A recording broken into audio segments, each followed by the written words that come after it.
कबीसा नाम के एक साहब थे। वो मकरूज हो गए थे। आप सल्लल्लाहु अलैहि वसल्लम के पास आए तो अपनी हाजत अर्ज की। हाजत कहते हैं जरूरत को, कि मेरी ये जरूरत है, मैं बहुत ज्यादा मकरूज हूँ। आप सल्लल्लाहु अलैहि वसल्लम ने वादा किया। इसके बाद इरशाद फरमाया, ए कबीसा, सवाल करना और लोगों के सामने हाथ फैलाना सिर्फ 3 शख्सों को रवा है। यानी 3 लोग जो है वो दूसरों के सामने सवाल कर सकते हैं। वो 3 लोग कौन से हैं? एक उस शख्स को जो कर्ज से ज्यादा जेर बार हो, जेर बार यानी दबा हुआ, कर्ज के नीचे दबा हुआ हो, वो मांग सकता है।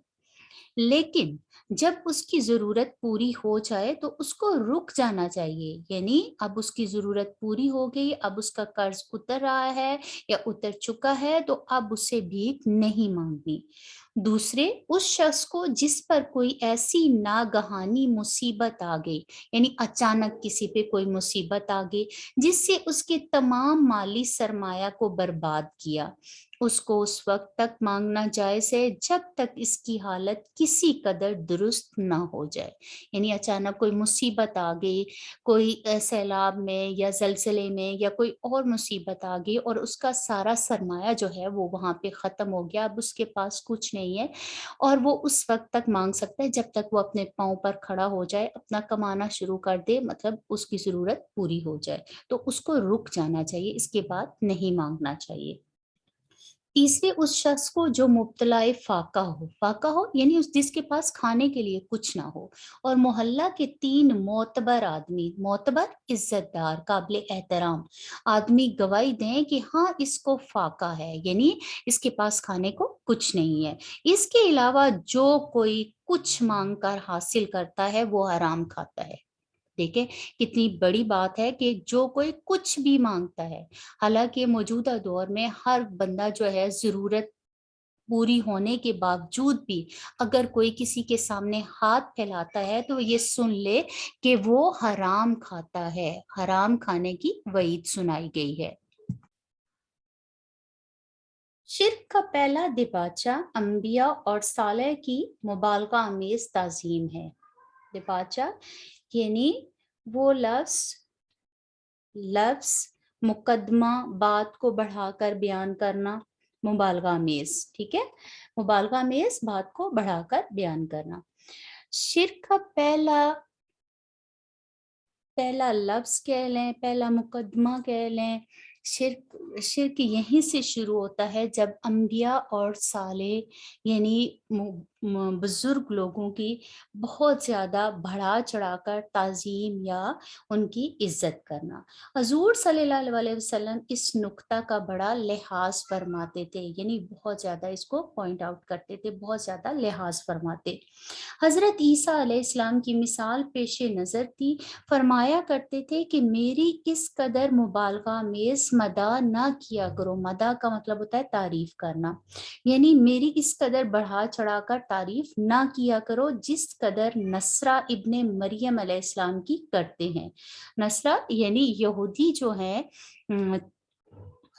ईसाई, ईसाई जो हैं वो हजरत इब्ने मरियम की जिस कदर इज्जत करते हैं, तुम इस कदर मेरी इज्जत ना किया करो, बढ़ा चढ़ाकर ना किया करो। मैं तो खुदा का बंदा और उसका फिरस्तादा हूँ। फिरस्तादा यानी भेजा हुआ हूँ, मैं अल्लाह का पैगंबर हूँ, मैं अल्लाह का भेजा हुआ हूँ। क्योंकि ईसाई जो हैं वो अल्लाह ताला को, हजरत ईसा अलैहिस्सलाम को अल्लाह ताला का बेटा मानते थे, इसलिए नबी पाक सल्लल्लाहु अलैहि वसल्लम ने मुबालगा अमेज ताजीम से मना फरमाया है। कैस बिन साद कहते हैं कि एक दफा मैं हेरा गया। हेरा हेरा एक जगह का नाम है।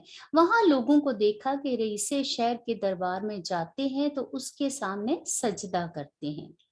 हजूर सल्लल्लाहु अलैहि वसल्लम की खिदमत में वाकया बयान किया और अर्ज की कि आप सल्लल्लाहु अलैहि वसल्लम को सजदा किया जाए तो आप सल्लल्लाहु अलैहि वसल्लम इसके ज्यादा मुस्तहिक हैं। मुस्तहिक है, हकदार हैं, यानी आप सल्लल्लाहु अलैहि वसल्लम को सजदा किया जाए तो आप इसके ज्यादा मुस्तहिक हैं।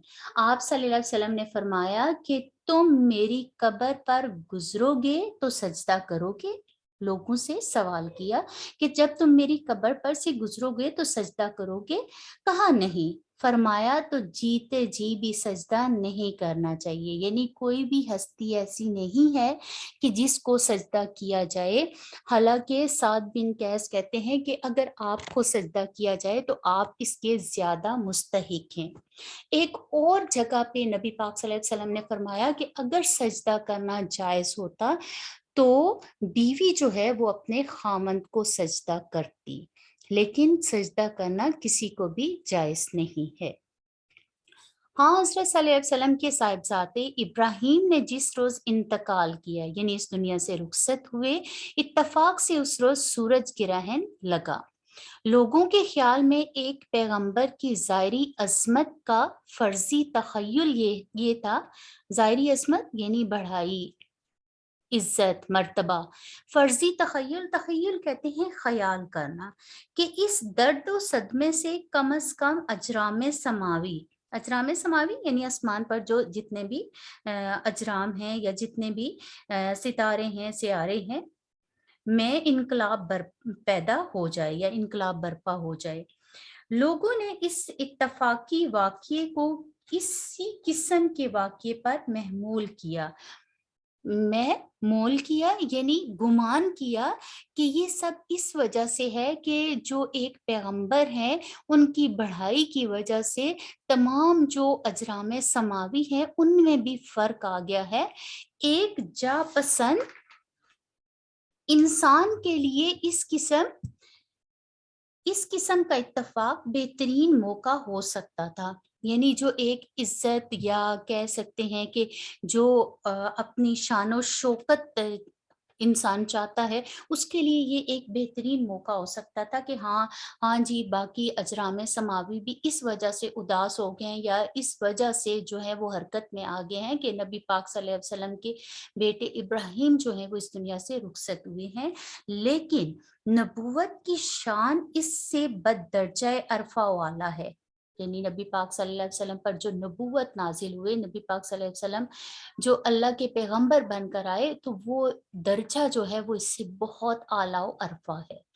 हाँ, हज़रत सल्लल्लाहु अलैहि वसल्लम ने उसी वक्त लोगों को मस्जिद में जमा किया और खुतबा दिया कि कुरान मजीद में औलुल अज़मी जमा किया और खुतबा दिया कि चांद और सूरज में ग्रहण लगना खुदा की आयते कुदरत में से है। किसी की जिंदगी और मौत से इसमें ग्रहण नहीं लगता।